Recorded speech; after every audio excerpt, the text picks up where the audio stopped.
I mean, my penis is way bigger than a thimble. If you come from a town... This guy's so funny. Is he from Sweden? I'm getting a hint of a Swedish accent underneath a British accent, and it's kind of confusing me.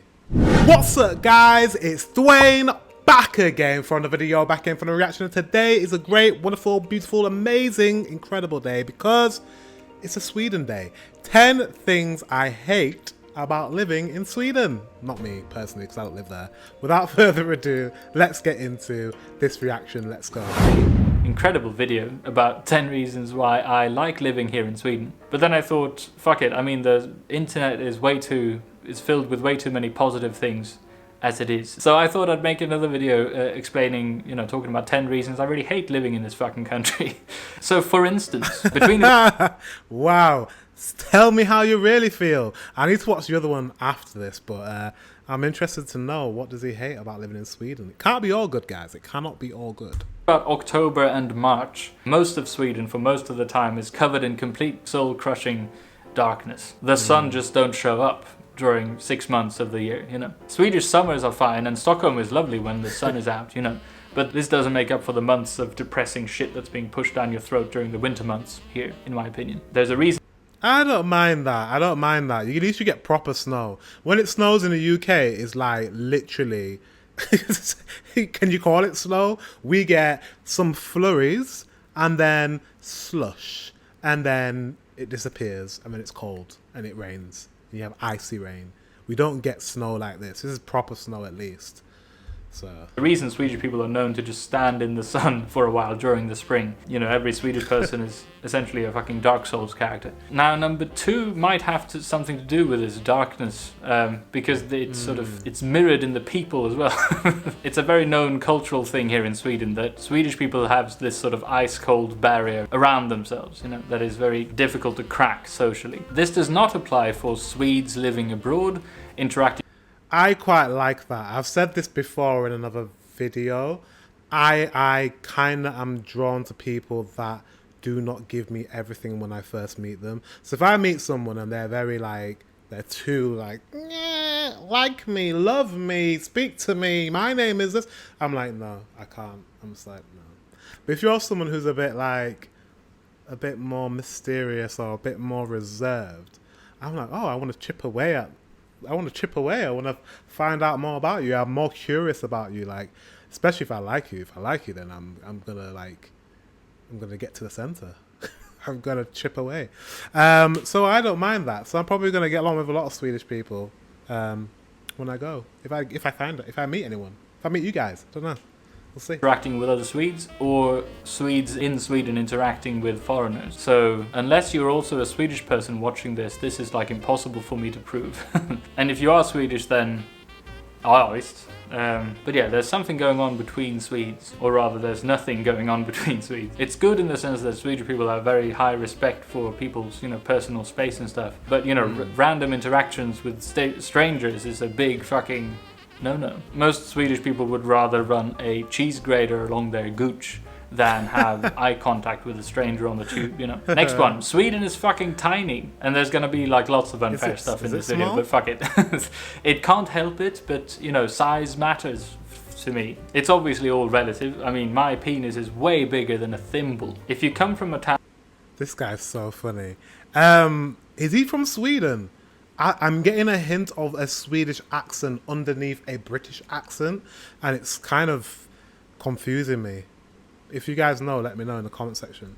And with a population smaller than the sub count for this channel, Skövde, maybe? I don't know. Then Stockholm might seem like a big city to you. Having lived in London and Tokyo, though, I don't think it is. I feel that big cities... He's lived in London and Tokyo, so if he's not from Britain, he's definitely develop that accent from Britain. These are the most open-minded areas. You're surrounded by so many fucking people that it's impossible to feel alienated or out of place, because there's always going to be someone who's even weirder than you are, So for instance, if I wanted to roll down a high street in London on, roller skates, dressed as a banana with a jukebox playing the Swedish national anthem, shouting about how much I love my toast just right, then people wouldn't look at me twice. They've most likely seen something even weirder, just like the same morning. If I did the same thing No, it's actually true about London. Like London, you can you can do whatever. You can scream, you can dance, you can make loads of noise, you can be weird, you can wear what you want, and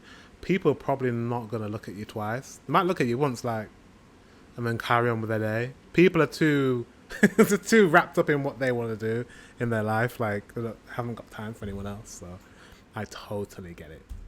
Thing on Drottninggatan, however, I would be on the local news for the next month. The number 4 on this list is connected to this. There are pretty much no 24/7 corner shops here in Stockholm. This sucks the anus. Okay. One of the things I miss the most from living in both London and Tokyo is that you could just pop down the corner at any time during the day and then buy whatever you need. This probably has to do with the sort of excellent worker rights and conditions here in Sweden. We don't want to force people to work awkward hours too much. But still, I do miss being piss drunk and being able to buy some Reese's from the poor, underpaid guy on the corner, you know. Or I've been to Larsson's in Asia. Been to Larsson's and I've been to 7-Eleven in Asia.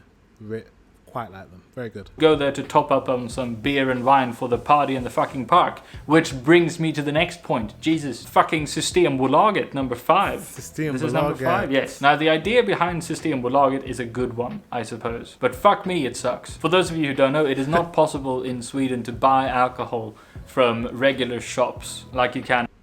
I know about this. I know about Systembolaget. And it's quite a strange system for a country that's so liberal. Like you're quite a liberal, quite left-leaning, quite socialist-ish socialist country. And I feel like Systembolaget is like very like, I know it's not the same as like being in a country where it's very like controlling, but because you kind of have a relationship with your government and they listen to you and you trust them and they put systems in place like the Systembolaget and the people decide whether they want it. And obviously you guys like it, or the majority of Swedes must like it because it's still here and the system's still in place. But it does feel quite, we're going to control you. The only place you can buy booze is here. The only time you can buy booze is at this time. It's just like, what? In the UK, you can literally go to a shop on one of the high streets, not even the high street, your local shop, and they're gonna stock alcohol.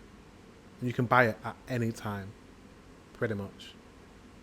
Yeah, you can buy alcohol 24/7. Yeah, you can. So it's just different. You can in pretty much every other country around the world. You can only buy alcohol stronger than 3.5% at a licensed pub or restaurant or at Systembolaget, which is the state-owned company with a complete monopoly on this shit. This is as close as we are to the socialist nightmare here, you know. So let's say, for instance, that me and my partner are in bed after some steaming hot sex and we both crave a post-anal White Russian, you know. Then my brother can't simply pop down to the corner shop and buy some Kahlua. We have to wait to the next day when Systembolaget opens, you know. Unless it's a Sunday, because it's fucking closed on Sundays. This sucks. Now, I might have lost some of you in number 5 there with, you know, the reference to me and my brother having some sexy time. Yeah. But let me bring you back to the moist... This guy's so funny. He's so dry, like... I like this guy. With, you know, the reference to me and my brother having some sexy time. But let me bring you back to the moist side by bringing up the Swedish housing market. This shit is frustrating to the tits, you know. I slipped into this rental flat in central Stockholm on the biggest fucking räkmacka you can imagine, you know. Most people my age either live outside the city or have incredibly rich fucking parents who have bought an apartment for them, you know. And if you want a bigger apartment than this one in this part of town, you will literally have to wait about 50 plus years to get one. I went on a walk with my dad through one of these areas a while back and we talked about how literally the only people who were allowed to live there were people who signed up for the queue system SKB back in the fucking 1960s. Compare that to me getting a place to live in London after looking for about a week, perhaps? Or like a month, tops, in Tokyo, you know? Now, I mean, sure, the London one might be shared with, you know, 5 other people, one of whom is a mold monster that was born in the bathroom in London after looking for about a week, perhaps? Or like a month, tops in Tokyo, you know? Now, I mean, sure, the London one might be shared with, 5 other people. Yeah, in London, you can't really complain. Like, in London, there's no way as a young single person that you're going to be able to, unless you've got really rich parents or you're really rich yourself, you'll be able to just stay in a place by yourself without any, housemates. Impossible. One of whom is a mold monster that was born in the bathroom. And the Tokyo one might be, 2.5 square meters big. But Jeez. Still. That is tiny. They were easy to find, at least. Now, number 7, Felix Herngren can go fuck himself. Number 8. This next reason is completely... Who's that? Who did you tell to go fuck themselves? Let me know in the comment section. I don't know who that is. Uncalled for. But I kind of don't like Swedish. I don't know. Or rather, I don't really like myself speaking Swedish, I think. I feel very sluggish and boring. I feel that in Swedish I'm not able to, live out the suave, witty, ball-crushingly charming man that I know that I really am. Probably because I really like the Swedish language and the way it sounds. I've said this before, but the sound of Swedish just sounds good to me. It just sounds nice. It just flows. It's very sing-songy. It's just I'm not going to because you might be offended if I'd tried to emulate how Swedish people, how it sounds to my ear. So I'm like, yeah, fuck it, I'm just gonna do it. How it sounds to my ear is just like a frugen flagen. It sounds like that to my ears. I didn't say anything in Swedish just then, but it sounds like dancing. Like it just sounds nice. I don't know. Don't judge me for trying to emulate your accent. I'm sure you guys take the piss out of Brits all the time. Because I grew up adoring British English. I'm just frustrated that nothing in Swedish can ever come remotely close to sounding as charming as, Hugh Grant in Notting Hill. Number 9. He likes the Hugh Grant accent. Hugh Grant, for Brits, is like watching paint dry. Literally, we like him, but he's just a bit boring, and we don't revere the way that he speaks. We don't. No. We quite like regional accents. So northern accents, because I'm from the north, and accents that stand out, like the Liverpool accent, Newcastle accent. We tend to have those types of people on the TV more, because back in the day we had people that spoke in the Queen's English on TV, and we don't really like that. Fine, everything in Sweden is a bit too much by the books. Now, what the fuck do I mean by this? Now, this is obviously wonderful when we're talking about fucking law and order and people behaving in the tvättstuga, but sometimes it can go a bit out of hand. For instance, it is completely unheard of to imagine a Swedish official, going, it's fine, we can sort of bend the rules a little bit here to just make this situation, this car rental, for instance, or whatever, just a bit more smooth for everyone. It's easier that way. That would almost never happen in Sweden. No, but this is the rule, So where would it happen? And is he saying that in England that we bend rules? We do nothing of the sort. What about in Tokyo? Is he saying they bend rules there? I don't know who he's comparing it to. It's easier that way. That would almost never happen in Sweden. No, but this is the rule. This is the way to do things. It's a Swedish law. Nej. For example, it's common in London to see big apartment buildings with different coloured front doors. There's clearly no set idea or rule for what it should look like. This is impossible in Sweden. I love those. In an apartment. I love those houses in London. If I could afford a house like that, oh my god, I would have a house like that. But they're those houses, believe it or not, are millions and millions. They're 5 million at I don't know, 6 million. They're very expensive. They don't look like much, but where they're located in London, these townhouses, expensive. But what he's saying about the colourful doors, that it's only in this part of London. I mean, I don't see doors like this anywhere else in the country. So, but I guess we don't have any rules against it either. But yeah, It's not a thing. We don't have colourful dolls all around our country. Apartment building, no one would consider, painting their front door a different color than their neighbors. If you did, you could end up in trouble for breaking the local trivselregler or some shit. Okay, now fine, getting woken up by your flatmate in London who's had nothing to eat for the last week, apart from injecting anthrax into his eyeballs. That level of fucking nuts is not ideal, perhaps. But I still think that Sweden could learn from that guy. Just a little bit, Let people paint their fucking doors, for instance. It won't hurt anyone. Or rather, the people it will hurt need to get over themselves real quick, And number 10, jantelagen. Snopparnas pittpojk. Fan alltså, jävla pig. Oh, I just love the Swedish. Say again, because I just like to just copy what you're saying. Say again. And number 10, jantelagen. Jantelagen. Snopparnas pittpojk. Fan alltså, jävla piss. Or the law of Jan.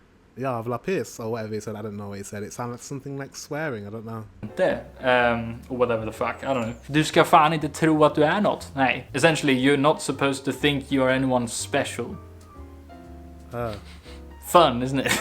Jantelagen is a thing that many people in not just Sweden but like Scandinavia have adopted, and it's very much it's sort of seeped into the culture. It's everywhere. Okay, fine. Parts of it is great, like you're not supposed to brag. No one likes a fucking show off. It's the polar opposite of American, everyone's a winner kind of mentality. No, everyone is a loser, and anyone who thinks otherwise is an obnoxious fuckface. You should behave and be like everyone else, otherwise you're just a dick-waving show off, So essentially, apart from the free healthcare, the free university tuition, social security, welfare, 5-week paid holiday, and very beneficial paternity leaves. Sweden is just a horrible, horrible place to live. Sounds like a horrible place. It sounds like somewhere I would never want to live. Of course not. Sweden sounds awesome. Like the things that he's put as 10 things I hate about living in Sweden, they're just non-issues, and I think that's what he's alluding to right now, because it seems like he's like, yeah, Sweden's pretty awesome. To live. So hello, welcome to the end of the video. We made another one. Fuck yeah. Thank you very much for watching. Here is some fan art that I have received. I don't know. I have received fan art. It's fucking crazy. Thanks, Mum. I think I have thanked all of you individually, but fuck it, thanks again. I'm very flattered, but I also definitely expect more in the future. Here's also a list of people who have donated on Twitch, through subs or gift subs or bits or whatever. So thank you. I'm gonna cut him off. I really like this guy. He's got great personality, great dry sense of humor. I'm probably going to subscribe to him. I will link his video down in the description so you can subscribe to him too, and subscribe to me. But yeah, 10 things I hate about living in Sweden. Sounds like Sweden's a pretty awesome place, even with all those complaints. There's nothing that I dislike. Systembolaget, I can get over it. I can get over that because I don't drink all the time, and if you want to drink, you can just go there and get your drink and store up, and then drink at a different time. Do you know what I mean? You don't have to. It doesn't have to be open all the time. It just needs to be open when I go. So, guys, thank you very much for watching. Until the next one, I'll see you soon.